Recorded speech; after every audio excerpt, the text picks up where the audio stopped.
Olá, investidores! Tudo bem com vocês? Vocês sabiam que tem investidor comprando fundo imobiliário achando que está comprando um prédio, mas na verdade está comprando uma dívida? E o pior, tem gente recebendo dividendos altos hoje e nem imagina o risco que está correndo dependendo do cenário de juros e inflação. Então, se você investe em fundos imobiliários ou quer começar agora, fica comigo até o final, porque hoje eu vou te explicar de forma bem simples e definitiva qual é a diferença entre os fundos imobiliários de tijolo e os fundos imobiliários de papel. Quais são os riscos de cada um e, principalmente, como analisar os dois do jeito certo para não cair em armadilha. E antes de começar, já se inscreve no canal agora, porque a meta é bater 1.000 inscritos. E isso vai me ajudar muito a continuar trazendo conteúdo prático para você investir com mais segurança e mais estratégia. Agora deixa eu te contar uma história rápida que acontece direto. Imagine um investidor que começa no mercado e vê um fundo imobiliário pagando 1,2% ao mês. Ele olha aquilo e pensa: meu Deus, isso aqui é a renda passiva garantida. Vou colocar meu dinheiro todo aqui. Só que ele comprou achando que estava investindo em imóveis físicos, tipo shopping, prédio comercial, galpão logístico, quando na verdade ele estava investindo em um fundo que empresta dinheiro. Aí um belo dia o rendimento cai, a cota cai e o fundo sofre. E ele entra em pânico. E é aí que muita gente fala: fundo imobiliário não presta. Mas o problema não é o fundo imobiliário. O problema é que a pessoa nem sabia se tinha comprado tijolo ou papel. E para simplificar tudo, fundo imobiliário é como se fosse uma empresa criada para investir em ativos ligados ao setor imobiliário e distribuir os lucros em dividendos para quem é cotista. Só que dentro desse universo existem dois mundos totalmente diferentes. Existe o mundo dos fundos que ganham dinheiro com imóveis reais e existe o mundo dos fundos que ganham dinheiro com títulos e dívidas do mercado imobiliário. E é exatamente aí que entra a divisão entre fundo imobiliário e fundo de papel. Vamos começar então pelo mais fácil de entender, que é o fundo de tijolo. O fundo de tijolo ele é o fundo que compra imóveis físicos, imóveis de verdade, shopping, galpão logístico, prédio corporativo, hospital, agência bancária, lojas de rua, centros comerciais. Ou seja, o dinheiro do fundo vira patrimônio físico, vira imóvel mesmo. E como é que esse tipo de fundo ganha dinheiro? Principalmente com o aluguel. Ele recebe o aluguel dos inquilinos, ele reajusta esse aluguel ao longo do tempo e, dependendo do contrato, em alguns casos ele também ganha com a valorização dos imóveis. Então, o tijolo tem aquela lógica clássica do mercado imobiliário: ter um imóvel bem localizado, com um bom inquilino, recebendo aluguel e gerando renda. Só que aqui já vem o ponto que você precisa guardar. O risco principal do fundo de tijolo é a vacância, é o imóvel ficar vazio. Por quê? Se o imóvel fica vazio, o fundo deixa de receber aluguel e automaticamente o dividendo pode cair. Então, quando você compra um fundo de tijolo, você tem que pensar como o dono do imóvel mesmo. Você precisa se perguntar: esse imóvel é bom? Essa região é forte? Existe demanda real?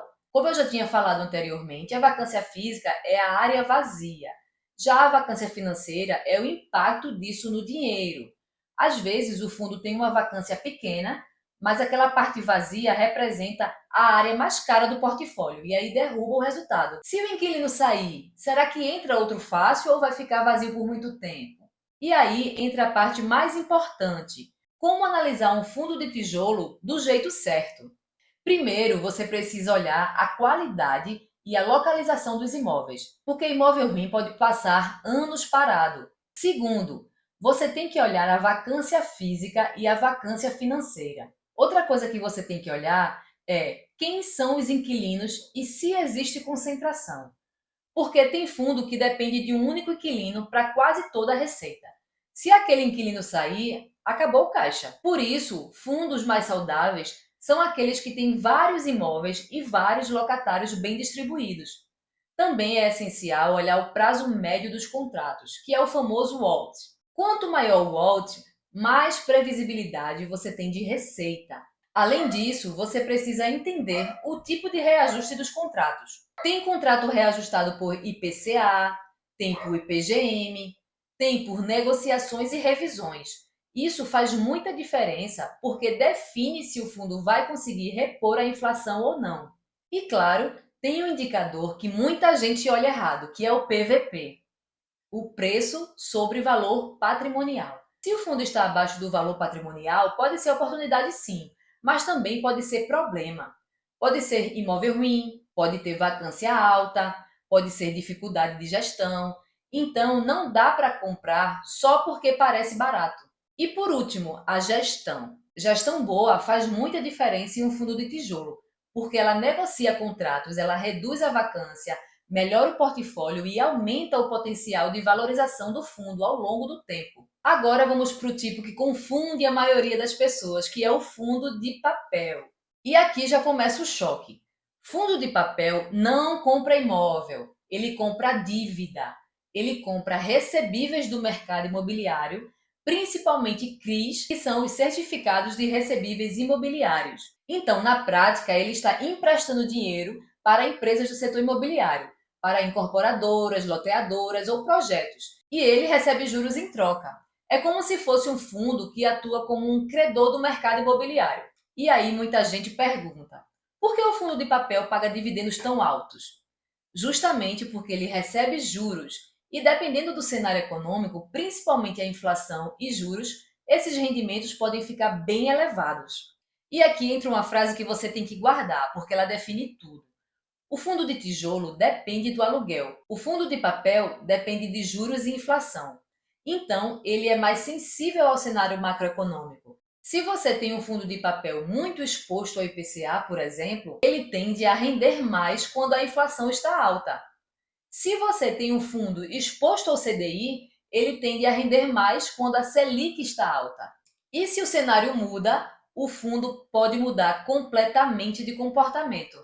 Agora, como analisar um fundo de papel do jeito certo? O primeiro passo é olhar o indexador da carteira.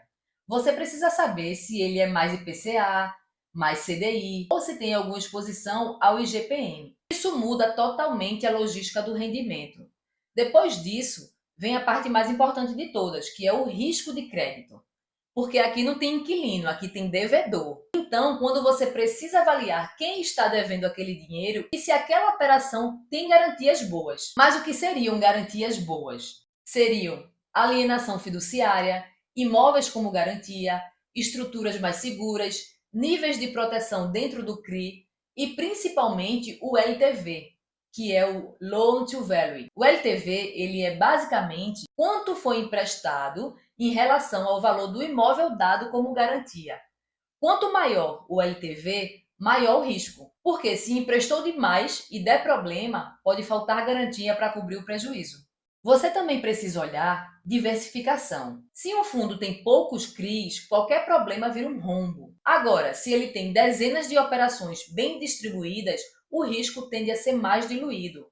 Outra coisa muito importante é o prazo médio da carteira. Fundos com duration mais longa podem sofrer mais com marcação a mercado quando os juros mudam.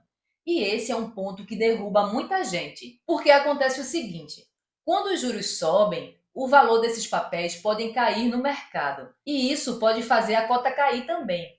E aí o investidor entra em pânico, achando que o fundo quebrou. Só que muitas vezes é apenas o efeito de mercado, não necessariamente calote. Por isso, um fundo de papel exige maturidade e exige leitura. Aqui vai um ponto muito sério.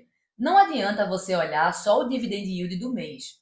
Você precisa entender se aquele rendimento é sustentável ou se o fundo está distribuindo mais do que deveria, usando as suas reservas ou fazendo manobras temporárias. Por isso que em fundos de papel, ler relatório gerencial não é opcional, é obrigatório. Se você não gosta de ler relatório, você pode acabar comprando um fundo de papel no escuro. Agora, para você nunca mais confundir, vamos comparar os dois de forma direta.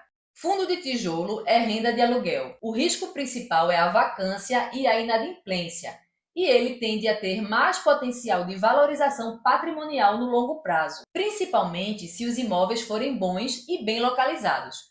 Já o fundo de papel é renda de juros. O risco principal é o crédito e o cenário macroeconômico, e ele tende a pagar dividendos maiores em determinados ciclos, mas é muito sensível a juros e inflação.